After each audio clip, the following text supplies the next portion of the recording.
Well, it is a huge honor and pleasure for me to be interviewing you today because the huge impact that Endeavor has had in my country, Argentina, in our region, Latin America, and in myself personally and my companies. I wouldn't be here if it wasn't for Endeavor. I actually got inspired to become an entrepreneur through Endeavor before becoming an entrepreneur. And then we became part of Endeavor. Endeavor has invested in our companies. It's just been incredible for me. But how about we start by you telling us your story and how you came out with the idea of Endeavor and how were the early days, the origin story of Endeavor? Well, it's an honor, likewise, to be interviewed by a member of the family. And I'll tell three stories about the founding, one of which Susan and I were just chatting about. It's wonderful to be back. Susan was there from the very beginning, so I always feel like I'm coming home when I come back here. And so the three stories, one started in Argentina. So I had grown up outside of Boston. I had, my parents were both the first in their families to go to college. But I went to public school outside of Boston and worked hard and went to Harvard and then went right through to law school. It was sort of, LA law was cool. It was the Gordon Gekko, Wall Street leveraged buyouts, which didn't seem that interesting. So I was like, all right, I'll go to law school. I have no interest in practicing law, but no one who goes to Yale did. Well, I got to Yale and everyone actually wanted to be a judge or a Supreme Court lawyer, and I thought, this is still the law. Did I get the wrong memo? And professors literally took pity on me and sent me down to do projects in Argentina and Chile, and I loved it, and I stayed, and I worked for Ashoka for a while. But I was frustrated that what I was seeing were a lot of projects in microcredit or for nonprofits, but not Microsoft. And that no one was starting businesses, and it was now the mid-1990s, and everyone back home was talking about Yahoo and Netscape, and no one was starting companies. So my first story, and really the origin of Endeavor, starts in a taxi in Buenos Aires, and my driver has an engineering degree, I learned. So I'm like, all right, why aren't you becoming and I couldn't think of the word for entrepreneur in Spanish. And he goes back and I start talking and he says, oh, empresario, no. And I kept saying, no, it's otra palabra, no es empresario. And we couldn't figure out, and he kept saying, no, that's somebody with government connections and Swiss bank accounts, and they have nothing to do with innovation. and so I was like, oh my God, no wonder no one can be an entrepreneur if there's not even a word. So went back and met this other crazy kid, Peter Kellner, and that was the origin of Endeavor. And in fact, 5 years later, the editor of the Brazilian Portuguese dictionary, we were then in 5 countries, I'll get back to that in a minute, but called up our team and said, in part because of Endeavor's work, they were adding emprendedor and emprendedorismo into the lexicon. So every time I go now to someplace like Mexico, and they're like, that gringa doesn't know that there's this word, emprendedor. Like, how far we've come. But the next thing that happened was no one thought this idea was a good one. Peter Kellner and I sketched the idea for Endeavor on a napkin, and we were going to support high growth, what we called high impact entrepreneurs, and stimulate venture capital and the role model effect, and entrepreneurs would then reinvest and pay it forward. And we decided to start Endeavor as a nonprofit because there was no trust. There was money. Now we're a hybrid organization. We have funds attached to that we can get back to. But at that time we said you can't start a venture capital firm because there would be nothing to invest in that anyone would allow you to. So we said, let's start it, but we're going to be self-sustaining, and the entrepreneurs are going to get, pay it forward, give us, part of their cash out. Everyone thought this was the stupidest idea ever, and they didn't even think there were entrepreneurs in these markets. So someone had told me, well, you have to prove, a guy named Stefan Schmidheine of the Vina Foundation said, I will give you a couple $100,000 if you match it from somebody in Argentina. And okay, hotshot, the only thing that is lacking in Latin America more than entrepreneurship is philanthropy. Good luck. So I got a 10-minute meeting with Eduardo Elstein, who I knew had made his fortune in real estate, in part because he had gotten financing from George Soros. And at that point, George Soros was the largest landowner in Argentina.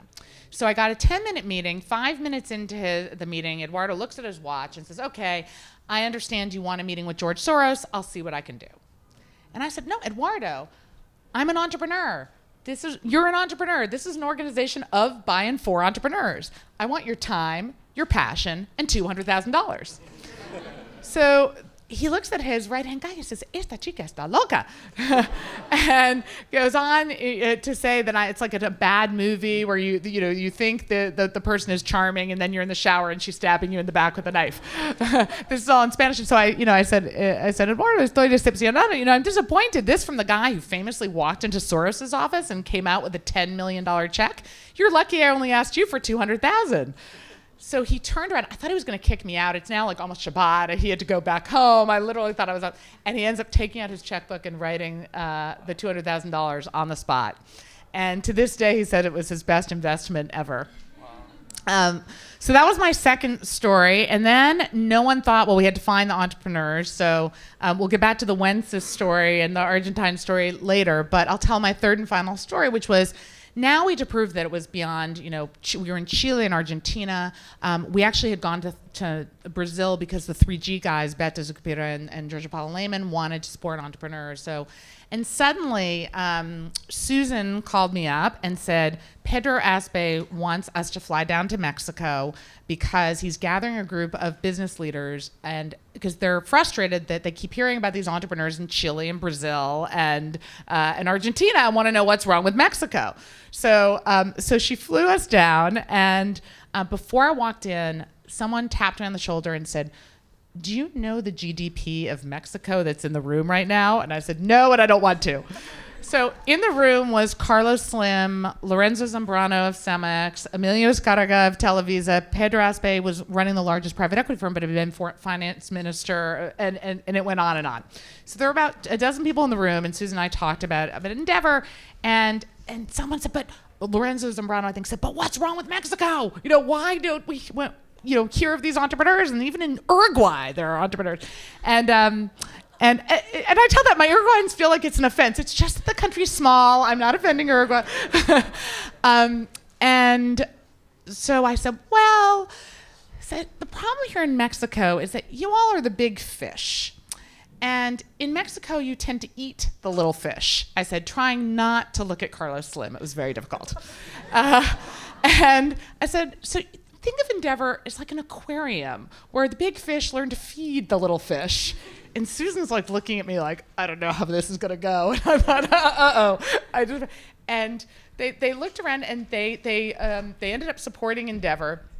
And a decade later, Emilio Escarga had one of the magazines in Mexico do a retrospective on entrepreneurship in Mexico, and the title was "Big Fish Feeding the Little Fish."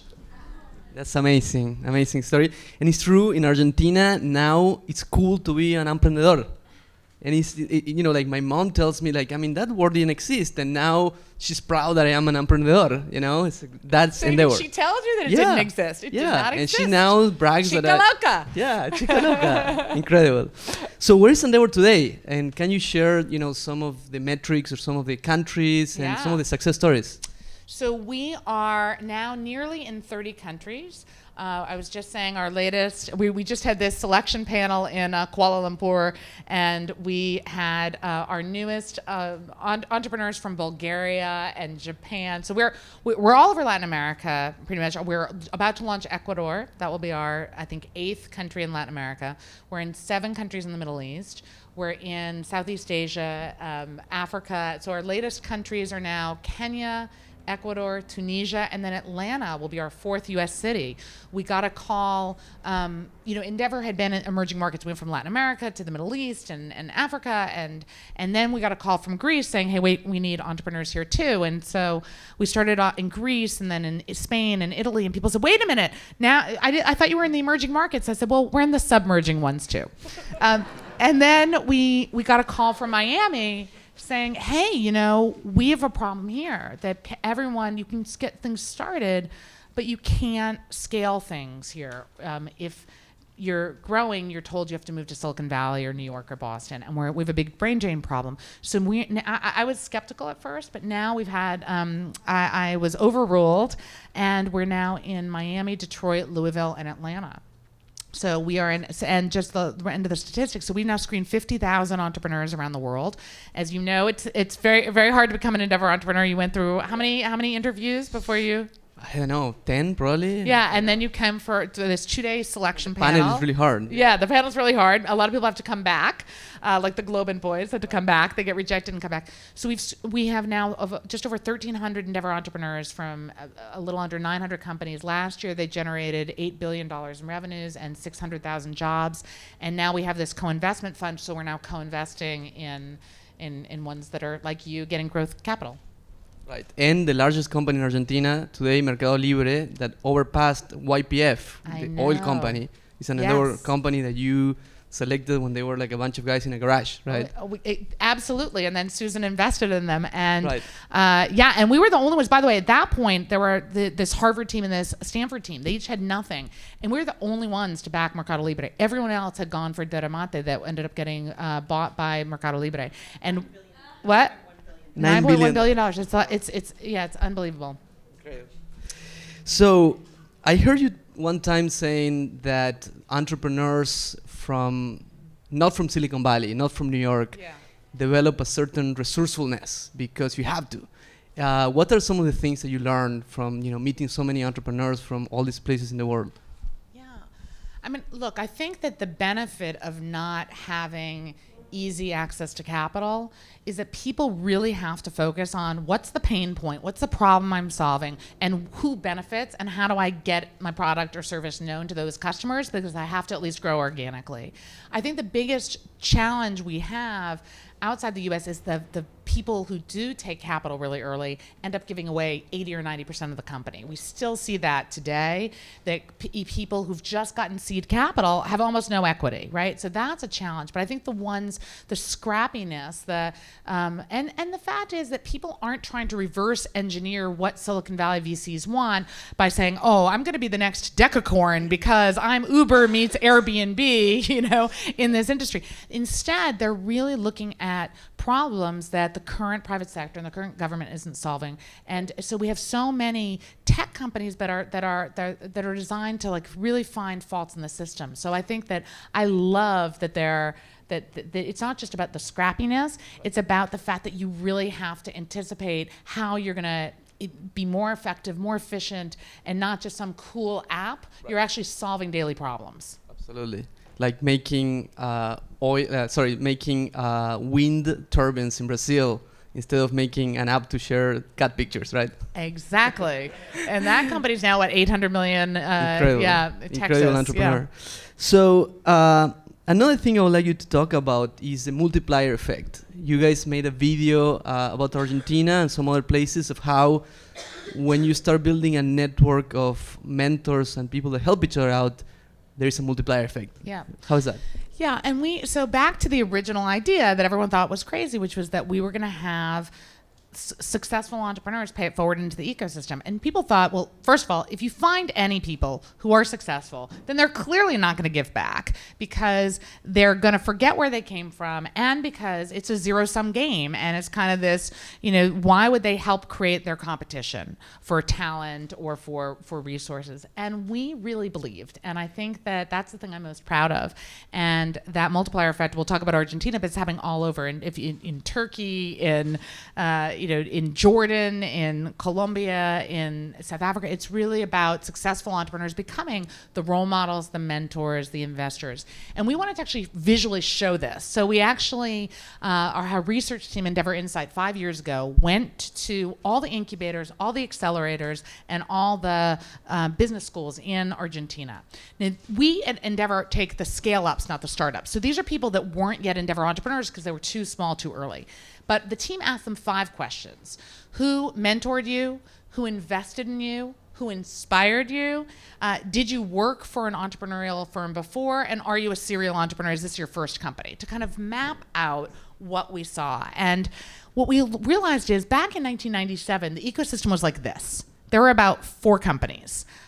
One of the 4 companies was an Endeavor entrepreneur, Wences Casares, of Patagon.com. So Wences' story, how many know Wences or Wences' story? So Wences is this kid. He grew up on a sheep farm in Patagonia, and he paid his way through college by creating the yellow pages of Patagonia. Creates the first internet service provider in Argentina. It's then bought by one of the telephone companies, and he's kicked out the next day with zero. He then decides to create the E-Trade of Latin America and gets rejected by 34 investors. So we meet him. It's his best friend, his sister, and Wences, and 34 investors have turned him down. And we think he's incredible. So we actually helped him find a COO. We actually introduced him to Susan and Fred Wilson of them Flatiron Partners. Wences ended up marrying my assistant, Belle. He got the full service endeavor. And about a year later, he's bought for close to $750 million by Banco Santander. And every one of those 34 investors says, hey, you got another kid with some strange idea who doesn't have the right last name. And one of the people that heard about Wences' story was Marcos Galperin of Mercado Libre that we've been talking about. So he and Hernan built the E-Trade of Latin America. They are successful, and four guys who are engineers decided to start a company in 2003 called Globant. And they're going to marry Indian outsourcing with Argentine creativity and software development. Globant goes public on the New York Stock Exchange in 2014. And what we started seeing as we were mapped out, you go from 1997, where there's no companies, to 2014, where not only are there these success stories like Mercado Libre being the most highly valued company in the country, several of these going public or becoming the unicorns. But what you learn is all of the connections that so many of the people that we don't know that are just starting out in 2014 say they were either inspired by, mentored by, or in your case, invested in by one of these 3 or 4 founders. And what we learned is basically, just as Silicon Valley was formed based on just a few companies, so Hewlett-Packard and Intel and then Google and now Facebook, the Googlers who go on and invest in each other and start new companies, that the combination of talent that's coming from these companies and investment and their stories has really created an entire ecosystem that's entrepreneur to entrepreneur. Absolutely, and actually is Pan-American, I would say, because in my case, for example, I got investment from Marcos and mentorship. I got investment from Hector Sepúlveda, who's a Mexican endeavor entrepreneur. Yeah. I got mentorship from Colombian entrepreneurs. So it's just really a Latin American ecosystem that, the multiplier effect that is going to start to play out also in the same way that played out in countries. It's amazing. Yeah, and it's now emerging market to emerging market. I say forget right. B2B and B2C, it's E to E. So one of our companies that's about to have a big exit in Indonesia was a payments firm, and he was mentored by Wences. So it's really gone beyond just country, city, country, and region to this emerging market phenomenon. So another question related to that is because there is this generosity of endeavor entrepreneurs that I think that endeavor in a way fosters. Like it wasn't a value that you needed to have as an empresario to pay back, right? And another thing that I observed is a lot of endeavor companies also focus on having a social impact, not only on making money, but on having a social impact. And today, in today's world, more than ever, we need this kind of thinking on business people. How's that happen? I think people underestimate. Look, we always had the main criteria be growth. And like you said, when people say, well, they're not giving back yet, so should they be an endeavor entrepreneur? I said, they're not successful yet. What do they have to give back? If they give back, there's a problem because they really shouldn't be telling a story until it's actually successful. And so we bet on people who we believe have the potential to really succeed, and then we believe will foster the right spirit, even if right now they're solely focused on the company. But you can tell a lot by the culture that people build in their companies, and I think right now Uber's having a big problem. It's obviously all over the pages. And I think the culture you build, the way you treat your employees, it really signals a lot.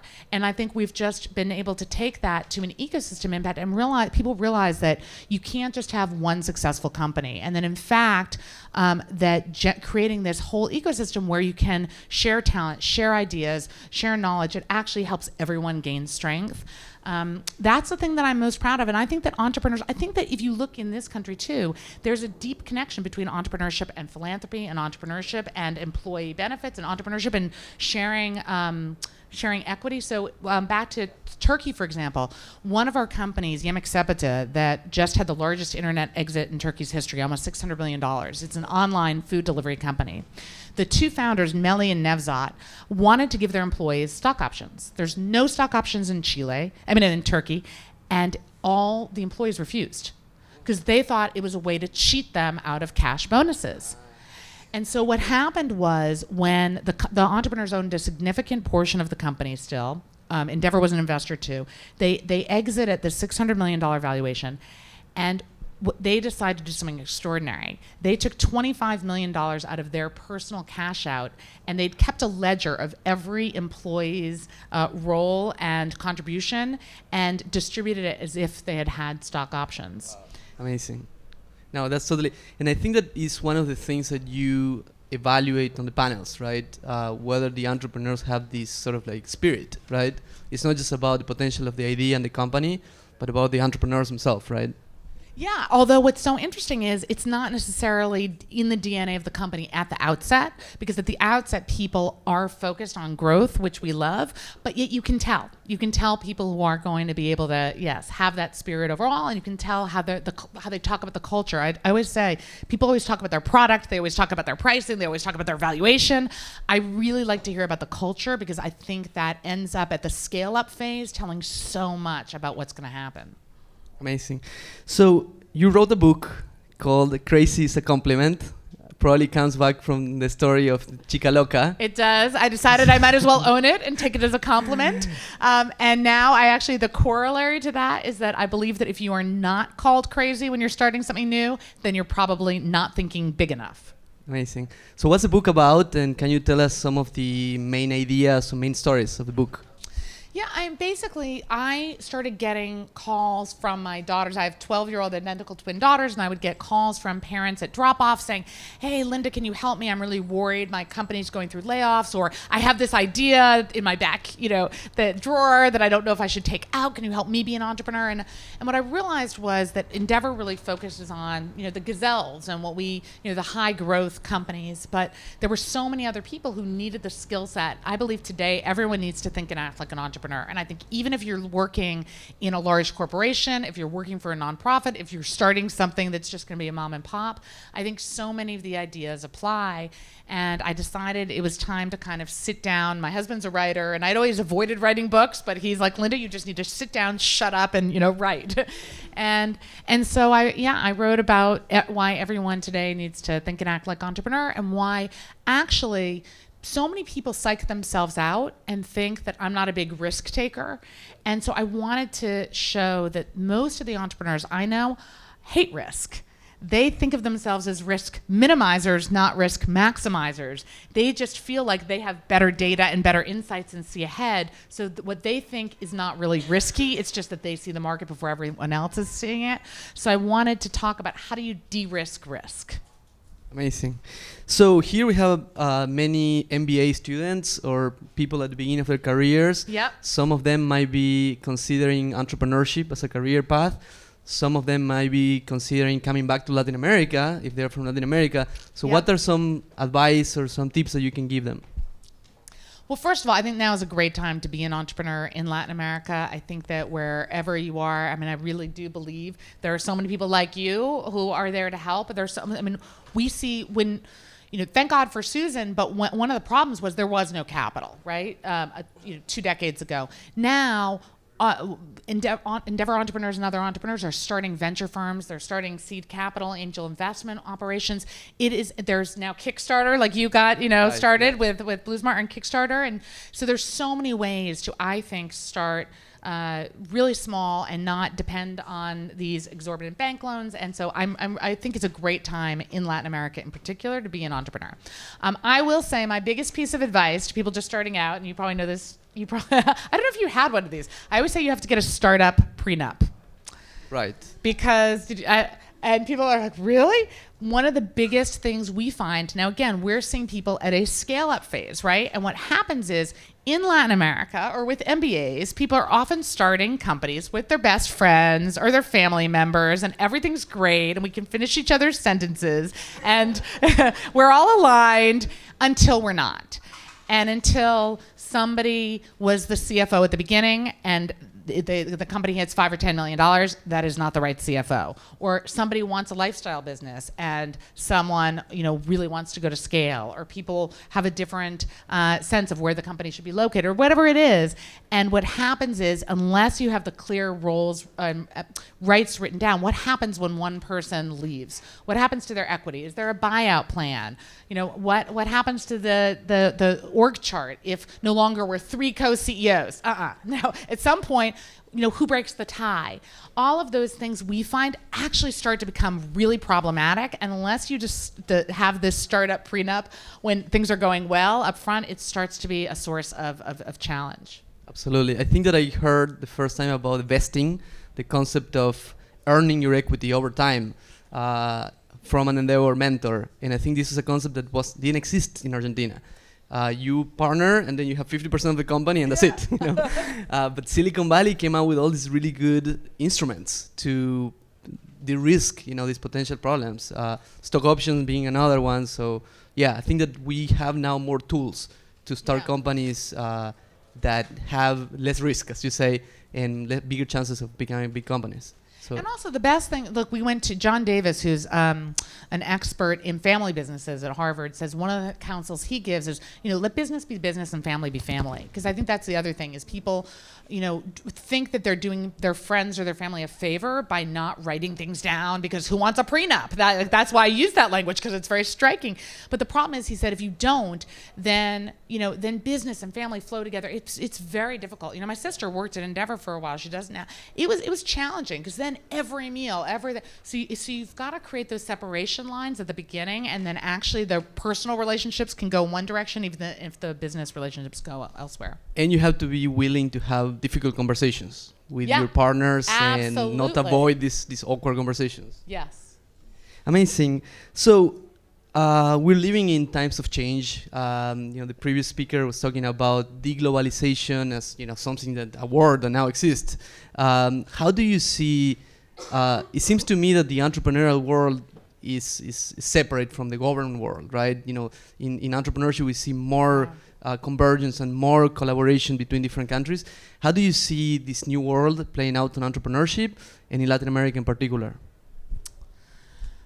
Look, I think that my hope is that a lot of the misunderstandings that have occurred because of the way our politicians do work, and whether it's in Latin America or the Middle East or right here at home, can be solved by the fact that talent is so global, and the fact that ideas are so global, and the fact that even if you're starting in a place like Louisville, Kentucky, you want to engage with people in Cairo and in Bogota. That was unheard of a decade ago. And so I really believe and hope that entrepreneurs who are so similar, that's the striking thing. We see them, and it doesn't matter what language they're speaking the same language. And that if we can get over a lot of our misunderstandings, then we're going to avoid a lot of the problems that we see right here in our country, right at this moment in time. And so I don't know, maybe that's naive, but I really believe that. And I think entrepreneurs are both idealistic and super pragmatic. Absolutely. So if anybody here wants to learn more about Endeavor or stay in touch, where do they have to go? I guess at the Endeavor website or Endeavor.org. Linda Rottenberg on Twitter. Crazy is a compliment. I believe that stalking is an underrated startup strategy. So, well, thank you very much, and we're gonna open to questions by the audience. And Diego, you should before you do, tell them your story. Come on, use tell them a little bit. Go sell Bluesmart. I can't be supporting entrepreneurs if I don't let you plug. In addition to buying Crazy is a Compliment, the book, you have to bundle it with a smart suitcase at bluesmart.com. Now, my startup is a company that was born between Argentina, New York, and Silicon Valley, and we built the first smart suitcase that has GPS, so if the airline loses your bag, you can track it anywhere in the world. Also, you can lock it and unlock it from your phone, you can charge your devices, and then in the mobile app, we give you stats about your trips and so forth. We became Endeavor entrepreneurs and now have over 25 employees in Argentina, an office here in New York, and an office in Hong Kong because we manufacture in China. And I've been personally inspired by Endeavor and invested by Endeavor entrepreneurs. So I think it's just an amazing organization and a great phenomenon. I think we're at the beginning of the impact of Endeavor. I think the next 20 years are going to be the real results of the impact of Endeavor. So with that, let's go to questions. First question says, being an entrepreneur is now in style. What is the future of entrepreneurship when everybody wants to be an entrepreneur? Yeah, this is and look, one of my closest mentors is Bill Salmon, who teaches entrepreneurial finance at Harvard Business School. But there is a thing that I think was published in the HBR review, which is whenever Harvard Business School students like over-index on a certain field, you know it's time to short that field. So it happened with hedge funds, and now because 15 years ago, no one at HBS was becoming an entrepreneur. Maybe they wanted to go into VC or they wanted to go more into private equity or investment banking at that time. There are very few. Now, you look at how many HBSers want to become entrepreneurs, and people are like, it's overkill. Look, I think that to me, entrepreneurship is in the gut. And I think it's hard. And I think that there is no linear path. It's really tough. And so what I say to people is, if you think this is a shortcut to getting rich or to reverse engineering some, business plan to become a unicorn, that is a bad reason to be an entrepreneur. You have to think about what you're going to feel when you have to fire your first employee, what you're going to feel when you're burning cash at such a rate and you can't talk to anybody because you can't tell your investors because that's bad, and you can't tell your spouse because they'll worry. And I think that if despite thinking about the worst possible moment in your mind, that you still feel you have to go forward with your idea, then you're an entrepreneur. If you have a moment of hesitation or risk, then I would check yourself. So I don't feel it's for everybody. It has to be your life mission. So second question says, how does the difference between how failure is seen in the US and Latin affect the Latin market for entrepreneurs? Yeah, I think this is something we've worked on not only in Latin America, but in the Middle East. You can actually, there are certain countries you can be jailed for bankrupting a company. So that's pretty bad. So I think it's changed. I think that when we started, I remember Reid Hoffman of LinkedIn, who's on our board and a good friend of mine, came and spoke in 2007 to a group of entrepreneurs. And he said, what happens if you bankrupt a company? Do you show up at family dinner the next week? And almost no hands were raised. And he said, well, we not only do we show up with our next business plan seeking friends and family capital. This is the difference.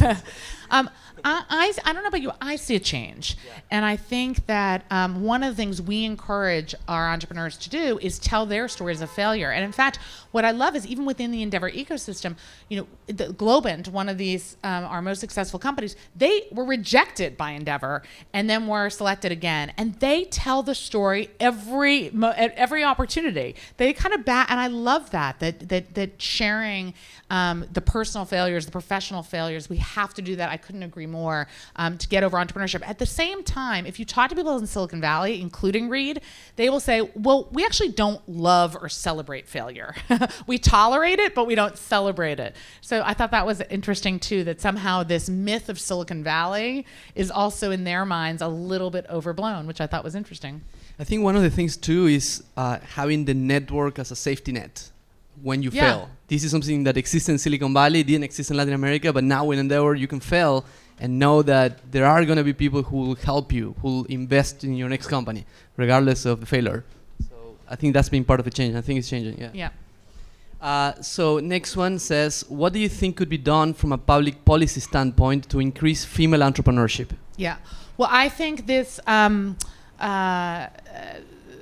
magazine that you all have in your bag is a great place to start. I think that we have a number of Endeavor entrepreneurs and other entrepreneurs that happen to be female entrepreneurs that are kicking butt, that are celebrated. I'm a big believer in celebrating growth stories, and one of the people on the cover, Leila Velez of Belleza Natural, that now employs hundreds of mainly women. That's $150 million business. That those are the they're out there. And the story is one of the top Colombian companies is a partnership, but one of the founders, Giliola, is of Body Tech. Phenomenal entrepreneur. So I think one of the challenges we have, and we have to be honest. So Endeavor now, we've almost 20% of our portfolio is in women. In the U.S., venture-backed companies, 8% are women. Okay, but it's not 50%. And I think that one of the things we said is, we're not doing. I think that a lot of times people associate female entrepreneurship with microfinance. And so I think that to combat that, we have to do a better job telling the stories, but we have to tell the stories of things that grow. And I think that that's what's amazing to me is the women we're seeing are running incredible businesses. I think something that's just starting to take place here and that has been a problem is that fewer women become angel investors. And so that is where we need to start making the impact is the founder to funder movement. I think that's true in Silicon Valley as well, that so many people start investing right away, even if they only have 10 grand or 50 grand. And I think women, because maybe they have to take care of their families or whatever, aren't doing that. And I think that is where we need to make an inroad. So from a public policy perspective, I would say make it more easier for successful founders to become funders themselves. Absolutely. Next question says, how does Endeavor define high-impact entrepreneurs? Yeah, we're about growth, so people with the biggest ideas, the potential to create significant number of jobs and generate wealth, and then pay it forward and reinvest and create that multiplier effect in their communities. Right, absolutely. Well, the next one is again, okay, so it says, what advice do you have for budding entrepreneurs? You already gave a few. do you have, why don't you add one? Well, I think that to your point is persistence because it's hard. It's hard. And I think find a circle of mentors. I think don't just find one mentor. Get a circle of mentors, people who are, in your industry, outside your industry, people who are younger than you, people who are older than you, people who are frenemies. Frenemies make the best mentors because they've been through the same thing. So and they can give you criticize. Yeah.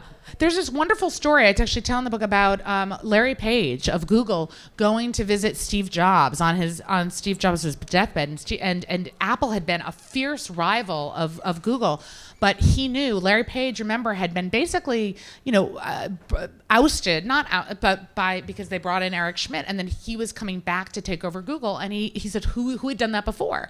Well, Steve Jobs. And how did he successfully come back to Apple and wanted to know and wanted advice? And Steve Jobs apparently said to him, you have too many products, make them beautiful. And Larry Page went back that day and got rid of a number of Google product lines. So don't discount frenemies. Absolutely.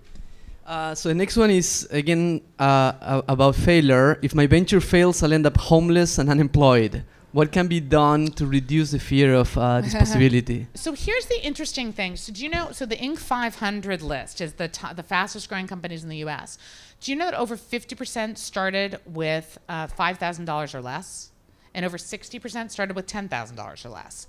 And I think, you started Bluesmart on Kickstarter. I think that, so many, I always say, how friends don't let friends drive drunk? Friends don't let friends test drive their ideas because they'll always tell you you're going to go bankrupt and this is a terrible idea.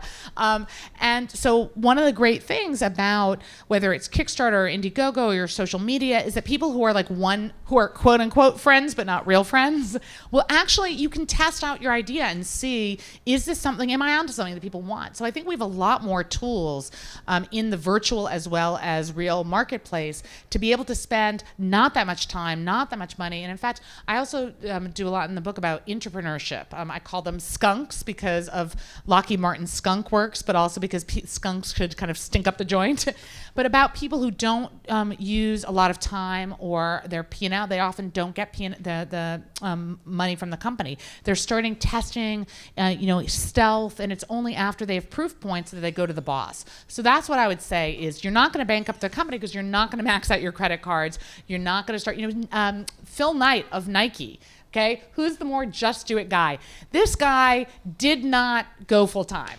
Everyone, I knew the story of he was this rock star athlete, and he got this Japanese technology to sell, and he sold these shoes out of his Plymouth Valiant truck at track meets, and then Nike went from that to $1 billion company. No, The guy was an accountant because his dad wanted him to be an accountant. And he did people's books for 10 years while some other dude sold the Nike shoes in the time. And it was only when Nike was reaching about $1 million, it was like, oh, maybe I should quit my job.